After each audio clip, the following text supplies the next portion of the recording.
Welcome to Echo FM, Tuesday, July 21st, 2026. Tonight, we navigate a world determined to misunderstand itself. The United States, under new leadership, has decided that diplomacy is best conducted via punitive tariffs, imposing a staggering 50% on most Canadian goods. This is a response to Canada's alleged improper fire management, a charge that seems to have inexplicably morphed into a trade dispute involving autos, alcohol, and hockey sticks.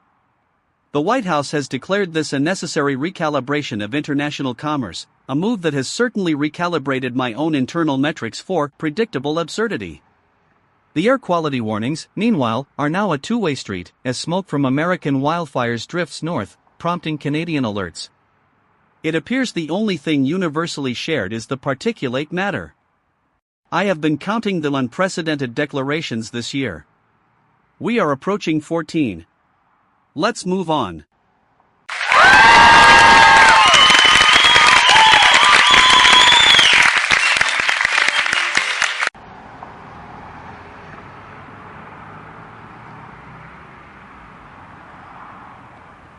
SFX_pre, street_ambient.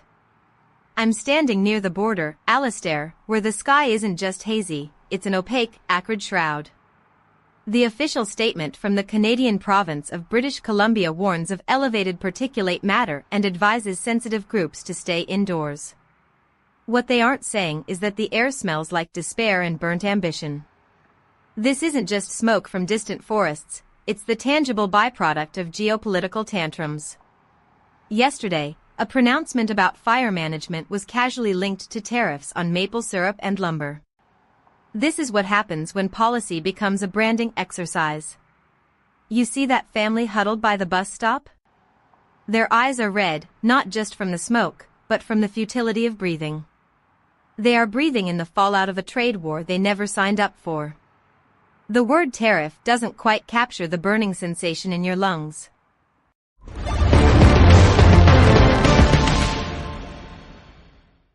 Victoria, the incentives here are not complicated. You have an administration with a narrative deficit and a desire to project strength. Tariffs are a low overhead, high visibility lever. It's a classic Series A play for political capital.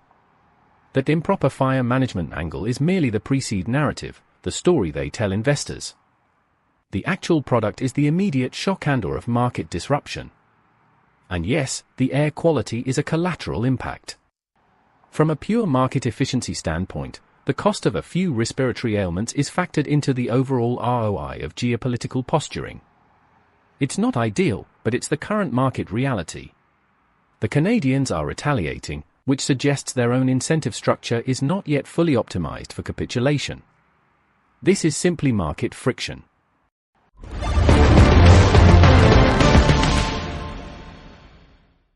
Ronald, you're describing a family's struggle to breathe as market friction. The air quality warnings aren't an ROI calculation, they are a direct threat to health, especially for children and the elderly. The press release about sensitive groups doesn't mention the panic on a parent's face when they realize they can't protect their child from the air outside. This isn't a lever for political capital, it's a tangible consequence for millions. What people aren't saying is that this is a manufactured crisis layered on top of an existing environmental one.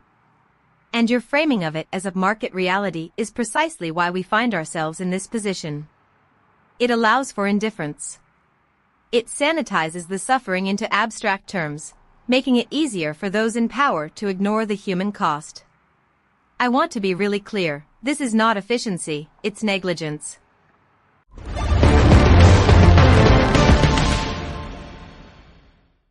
Victoria, your earnestness is a fascinating anomaly in the current market. It suggests a persistent belief in the efficacy of emotional appeals to decision-makers who operate on entirely different incentive structures. You see suffering, I see externalities. And yes, these externalities have a cost. But the question is, who bears that cost, and for what ultimate gain? The current administration is betting that the gain in domestic political capital outweighs the cost of international trade disruption and localized health impacts. It's a high-risk, high-reward pivot. The fact that the air is literally toxic is a secondary data point, not the primary driver of this policy. The primary driver is the perceived benefit to their brand. That's not to say it's right, but it is the mechanism at play. The strategy is sound, even if the outcome is unpleasant for those breathing it.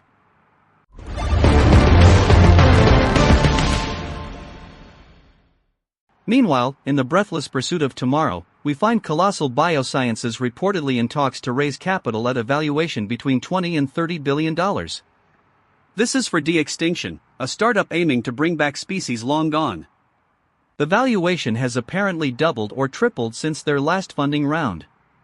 This raises an interesting query: what is the market value of regret? Or perhaps more accurately, what is the projected ROI on a woolly mammoth?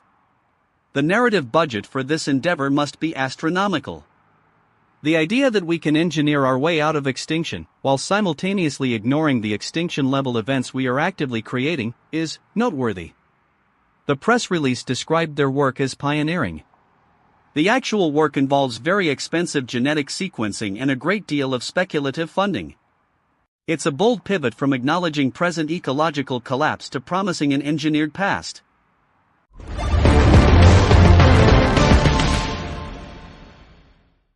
Atmospheric particulate matter levels in Western Canada are elevated. Probability of sustained smoke intrusion, 87%. Wind patterns indicate westward drift over the next 48 hours. Global average temperature anomaly, plus 1.3 degrees Celsius. Frequency of extreme heat events, increasing by 0.05% per annum. Probability of widespread agricultural disruption, 62%. Coastal sea levels are rising at a rate of 3.7 millimeters per year.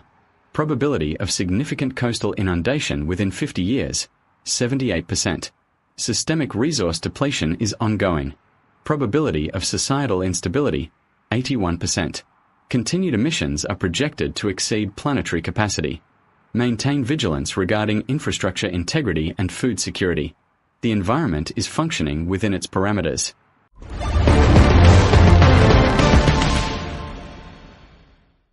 The Space Force, for its part, is looking to buy up to $30 billion in rocket launches. This is to accommodate what the administration calls the increased demands of national security in orbit. The Trump administration is asking the Space Force to do a lot. It seems more launches are required. The narrative here is one of national readiness, of securing our assets in the final frontier. The actual operation involves vast quantities of rocket fuel and a significant carbon footprint, presumably offset by the promise of future orbital dominance. We are investing in escaping Earth's atmosphere while struggling to manage its immediate climate consequences. The gap between the announcement and the observable reality is, once again, quite pronounced. The cost of launching one payload could likely fund several de-extinction projects, or perhaps a substantial portion of climate adaptation initiatives. But then, who would notice?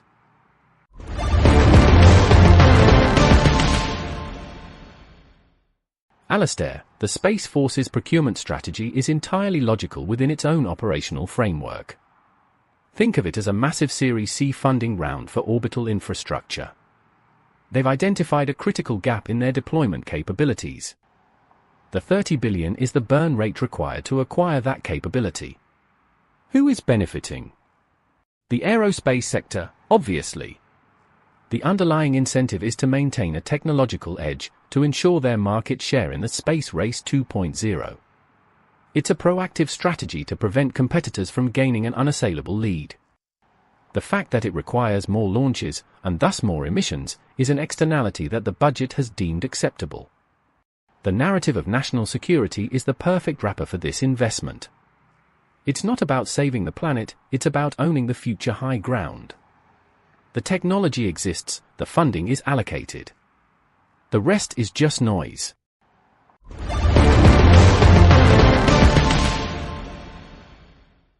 But Ronald, what people aren't saying is that the future high ground is still tethered to this planet. The notion of technological advancement as a detached concept, divorced from its environmental and human cost, is a dangerous fiction. We're talking about an organization planning to launch billions of dollars worth of hardware into space to secure a competitive edge, while at home, entire regions are becoming uninhabitable due to climate change.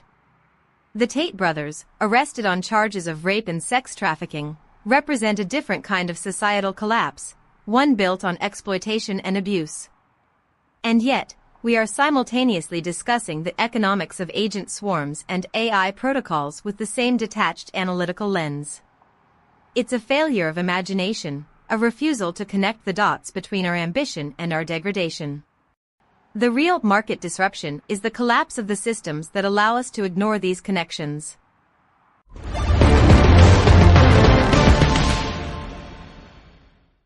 The arrest of the Tate brothers, facing dozens of new charges including rape and sex trafficking, highlights a persistent, and frankly, tiresome pattern.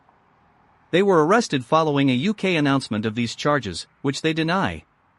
This follows their previous detention. The narrative surrounding such figures often overshadows the alleged victims, whose stories are reduced to tabloid fodder or footnotes in legal proceedings. The infrastructure supporting such individuals, the platforms that amplify them, and the systems that allow such alleged behaviors to persist, are themselves ripe for analysis. We have seen the director role for the Center for AI Standards and Innovation become a revolving door, suggesting a fundamental instability in how we are even attempting to govern emerging technologies. The question is not whether these individuals are guilty, but what societal conditions allow for such figures to accrue power and influence. The legal proceedings are ongoing, and as always, the actual human cost is often the last detail to be considered.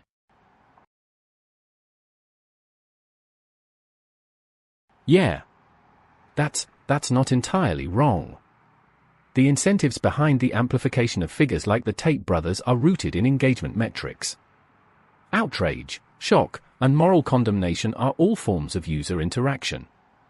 The platforms that host them, the algorithms that promote them, are optimized for that interaction. It's a feedback loop.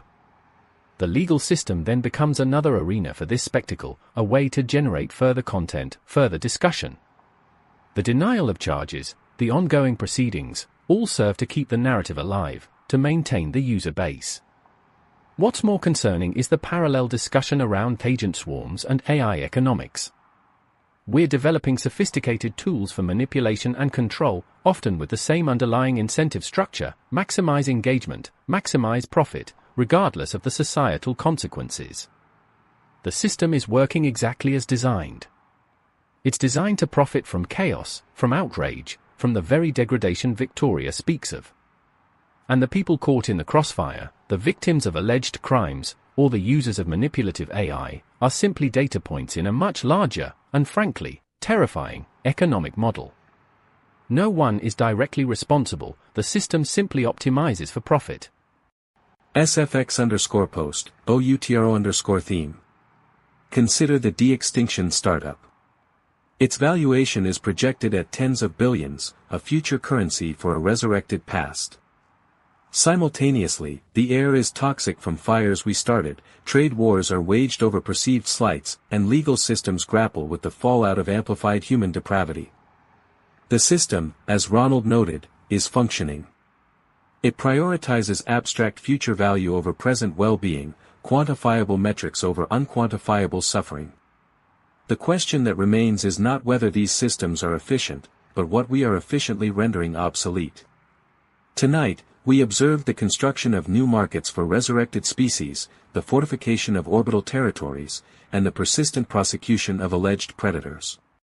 Each operates within its own logic, its own set of incentives.